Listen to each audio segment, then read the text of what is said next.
नमस्कार, सत्यदर्शन न्यूज मध्ये आपले स्वागत आहे। मी पायल शहा। एक नजर टाकूया आजच्या ठळक घडामोडीवर।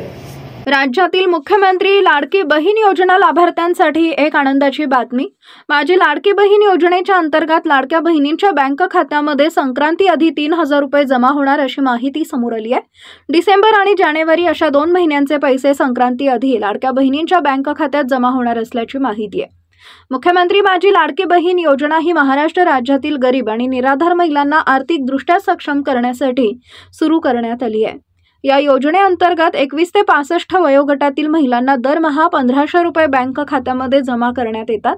आतापर्यंत लाभार्थी महिलांच्या खात्यामध्ये जुलै ते नोव्हेंबर पर्यंतचे पैसे जमा करण्यात आलेत।